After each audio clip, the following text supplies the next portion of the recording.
Do you ever feel like you're just screaming into the abyss? Like you're talking, but no one is listening to you? Like you're giving fantasy football advice, but no one is taking it? That is my life every single offseason when I tell people to stop drafting players coming off of ACL tears. So in today's video, I'm making the case again. And I just hope that this time somebody will listen. Let's get into it. So you might be asking yourself, what does Dr. Ethan care about ACL tears so much that he would have a whole video just about why we should avoid them? And it takes me back to when I first started doing this. In fact, when I very first started talking about injuries in the NFL, it came off of me listening to a podcast, very famous podcast, I won't say the name, where the guys on the podcast were debating whether or not a player could come back in 9 months from an ACL tear, and their impression was in 9 months he would be totally fine.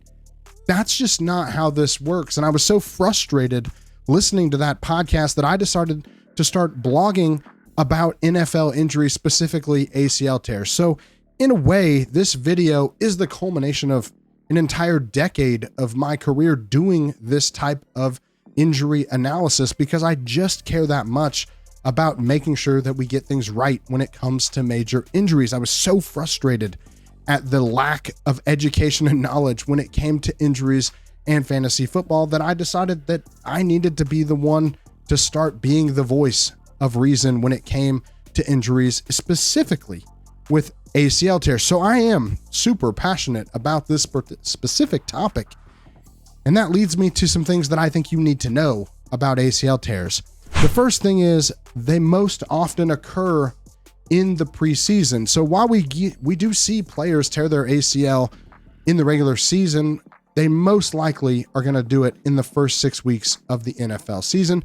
Younger players, specifically players that have played less than 3 years in the NFL, are more than twice as likely to tear their ACL than veterans. So once they get the hang of it, they're less likely to tear their ACL. It kind of makes sense. Almost all players who tear their ACL produce at levels below their uninjured counterparts in studies. How much so? Some studies are estimating that the decline is up to 40% compared to uninjured counterparts. And most players, after they tear their ACL, play in less games, start less games, and play less snaps than uninjured counterparts in studies. In fact, the average NFL player plays 4.3 games less than their career average the year following an injury. So when a player has an ACL tear, they're going to miss about 4 games the next season.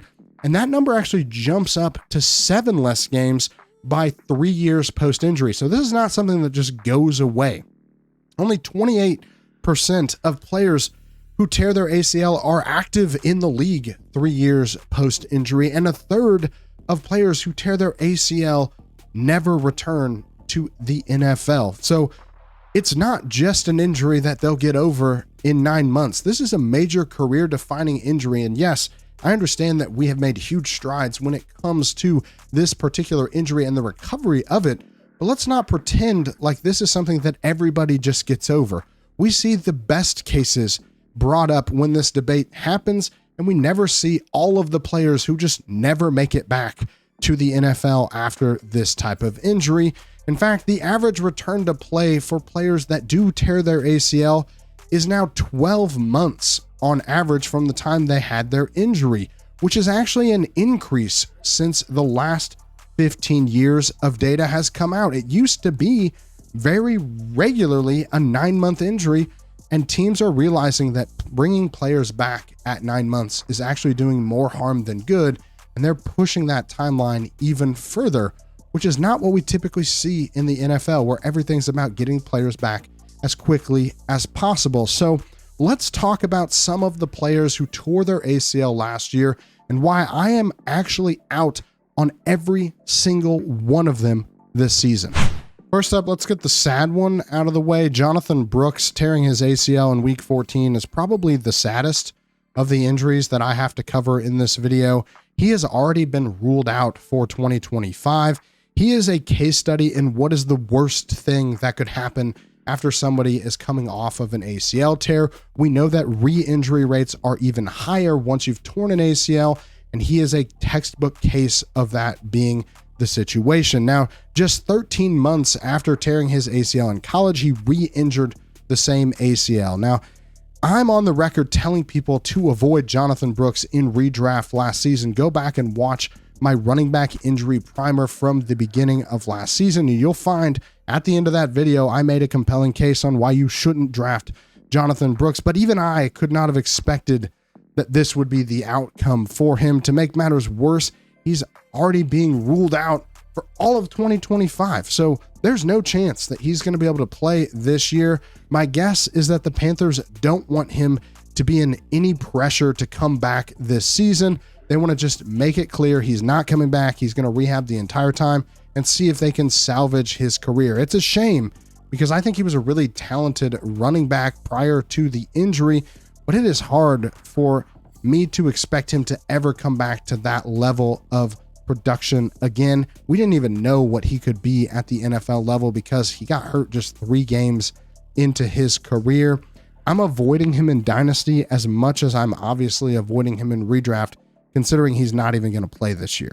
The next guy is another player that I don't expect to see at all this season, and that is Taysom Hill. He tore his ACL in week 13, and he's such a fun fantasy player to watch when he is healthy. You just never knew what the guy was going to do. He could give you a 0. He could win you the week out of the tight end position. Sometimes he's their quarterback. Sometimes he's their red zone running back. It's just sad that a week 13 ACL tear doesn't really fit into the recovery timeline that leads to fantasy success. Even if he returns a little early, it's hard to project him as having any kind of reliable fantasy output this year. I think it's more likely he starts on the PUP and maybe gets started to work in the second half of the season. He's probably best left undrafted in most leagues. And if you can keep an eye on his recovery, it looks like he's going to come back, and you're desperate at the tight end position, maybe you pick him up off waivers a week or two before he returns. But he's 35 years old. He's on the last year of his contract. I just really think this is probably his swan song for his career, and what an interesting NFL career that it was. Next, we're talking about Treylon Burks. Now, if you bought the Fantasy Headliners Draft Guide back in 2022, you would have found that Burks actually came into the NFL having torn his ACL in high school. Let me just read you the first line of his profile in the rookie injury guide that was included with the Fantasy Headliners Draft Guide in 2022. Burks barely managed to slide under the high injury risk category, but make no mistake, his injury history is a red flag on his profile. 3 years later, 24 missed games due to injury, and now a second ACL tear, and I'm still seeing people argue that he has value as Cam Ward's potential wide receiver 1 in this offense. I just don't understand why people can't quit Treylon Burks. He's had 1 game in 3 years where he had over 80 receiving yards. The man just is not that good at football. He's never healthy, and he's certainly not likely to be that this year after tearing his ACL in week 6. Drop him off your radar. Don't even think about him. Throw him to the waiver wire in Dynasty and stop holding on to bad players. Before getting into the last 2 guys on today's video, why are you guys waiting to go pick up your draft guide?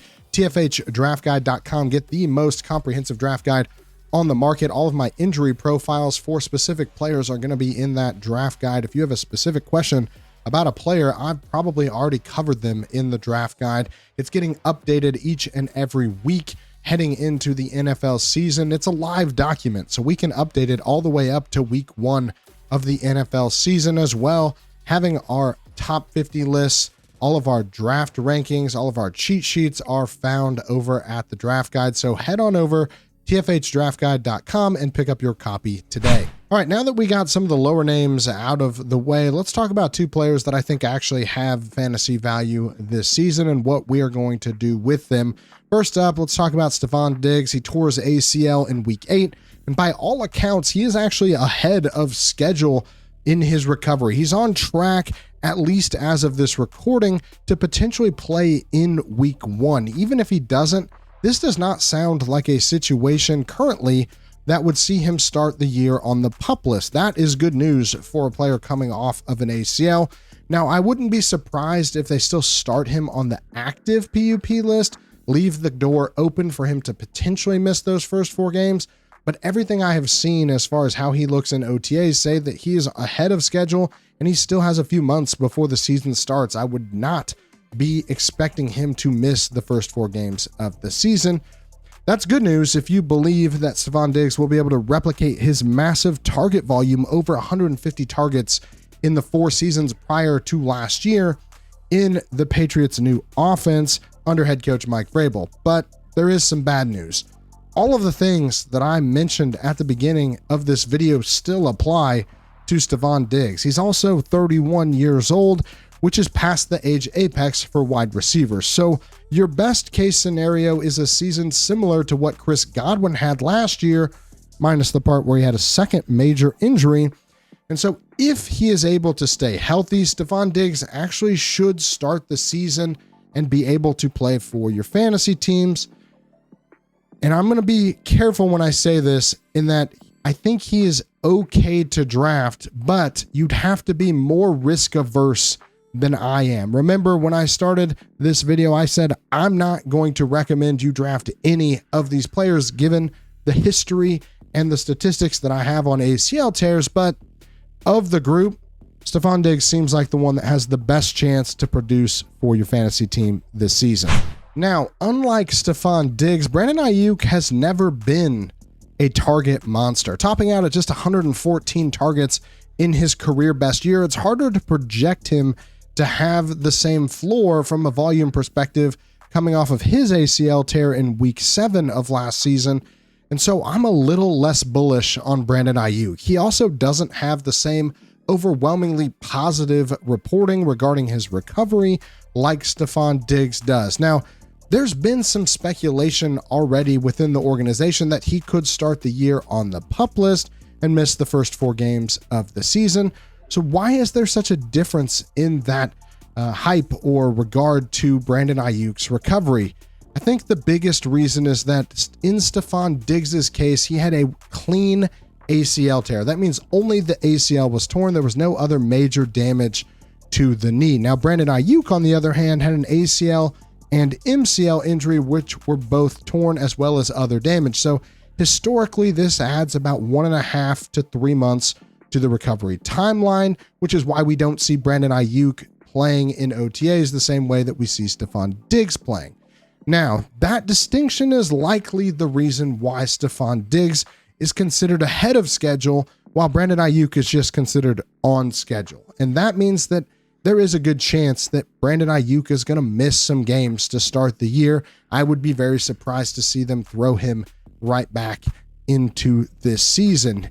He does have the advantage over Diggs in that he is 26 and is locked into a long-term contract for the next 4 years already. So from a dynasty standpoint, I actually don't mind trying to acquire him on a discount right now. This is the time to do it if you're going to try to trade for him. If you're trying to trade him away, I would wait. Obviously, he could come back and produce at a high level at some point this year, and then you would move off of him at that point. But in redraft, I'm just not interested in Brandon Aiyuk this season because of all of the reasons I've already given you. All right, guys, that's all I got for you this week. Well, wait, there is one more player that I think a lot of people are going to ask me about in the comments. So let's just clear the air. Rashee Rice did not tear his ACL last year. And if that is a surprise to you, well, you've got a lot to look forward to, because next week we're diving deep into Rashee Rice, his injury, his recovery timeline, and what I think you should do with him specifically in fantasy. It was too much for me to include in this video, so he's getting his own injury breakdown next week. So if you haven't already, subscribe to the channel, turn on notifications so you don't miss that breakdown by yours truly on Rashee Rice next week. But that is all I have for this week's video. If you liked it, hit the like button. It helps us out a ton, and leave a comment down below if you are taking the chance on any of these players that I mentioned today, despite my best judgment. We will see you guys next time. Analytics off the chain, other channels not the same. Jake and Kyle, you know the name. Headliner Nation, we running the game.